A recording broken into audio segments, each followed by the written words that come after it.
Let's now talk about distraction and disinformation. Disinformation is a growing problem. We can see here an example from about a year ago as the coronavirus began to spread that disinformation about the virus was causing problems for governments who were trying to contain the virus. Disinformation also shows up in finance. Here was an example from a couple of years ago where Elon Musk was charged with securities fraud for posting misleading information on social media affecting the price of his own stock. Disinformation takes many forms. It can come in the form of a profit-seeking website. Political parties and action committees can use disinformation to achieve political goals. As we just saw, investors, speculators, and insiders can use disinformation to manipulate the price of an asset, including a stock or even real estate. Governments can also use disinformation in an attempt to control the behavior of their citizens. Now, there are many questions related to the manipulation of online content. One question is who's doing it? And there are a number of groups that participate in manipulation of online content, from so-called trolls to hate groups, conspiracy theorists, governments, and even those who are motivated to make money. Manipulation of online content occurs on blogs and websites, forums and message boards, and even mainstream social media. There are a number of reasons that content is manipulated online as well, including ideology, money, status or power, and many other reasons. Content is manipulated through participatory culture, through networks, through the use of various communication channels or hashtags, through bots, both human and automated, and also by framing content in a particular way or amplifying certain content over others. It's becoming increasingly possible because of what we've discussed throughout the class in terms of the consolidation of control of online communication in a handful of just a few parties and the decline of local news. As we've also discussed in this module, flooding itself has become more feasible as well because of the rise of the attention economy. With the increasing shortening of the news cycle, the media has an incentive to flood us with information. And so even before manipulators get into the game, journalists and other forms of media are already engaged in flooding in a battle for our attention. And it becomes even easier for others to come in to flood, to add increasing disorientation or confusion to the situation. As we just discussed, manipulation can take forms ranging from political to commercial, and it can also be centralized on a single platform or a single mode of communication, or decentralized across many different platforms and modes of communication. Disinformation is non-accidentally misleading information. It has to have information in it, it needs to create false beliefs, and it must do so intentionally. So intention matters in the case of disinformation.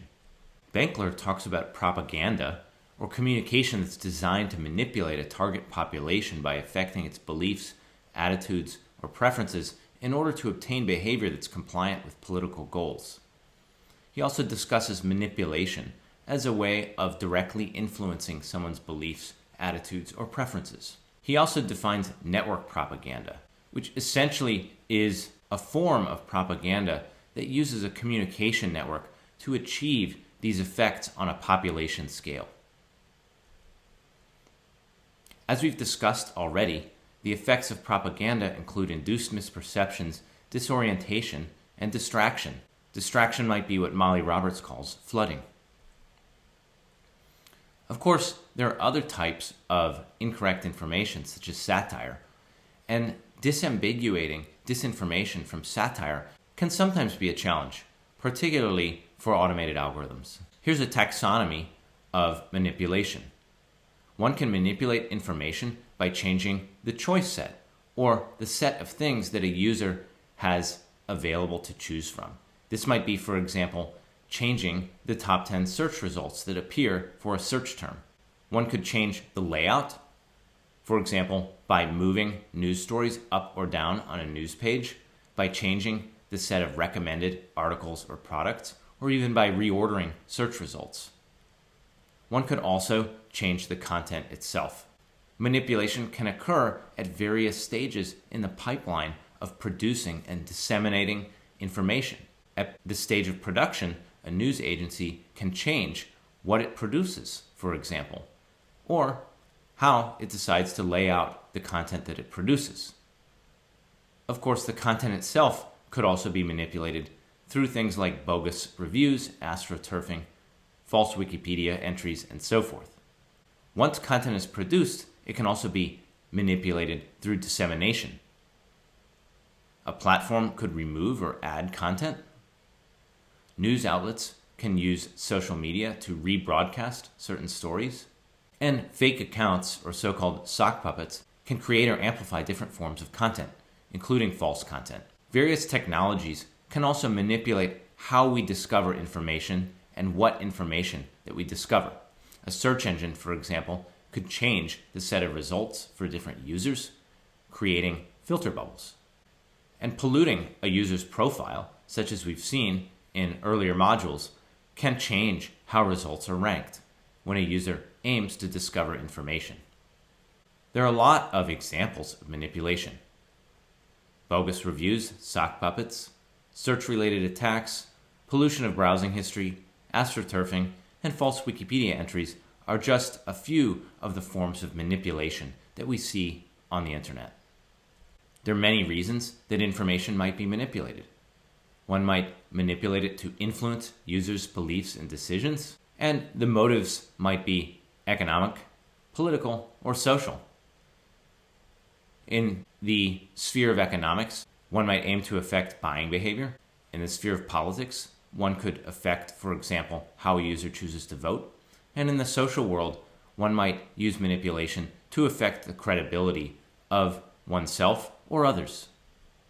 As we've discussed, manipulators can target the user's choice set, but they can also target the attractiveness of different choices. We talked about the choice of layout, but even the choice of color or font size or imagery can affect the attractiveness of different choices that are presented to a user. Manipulators, of course, can also outright falsify content.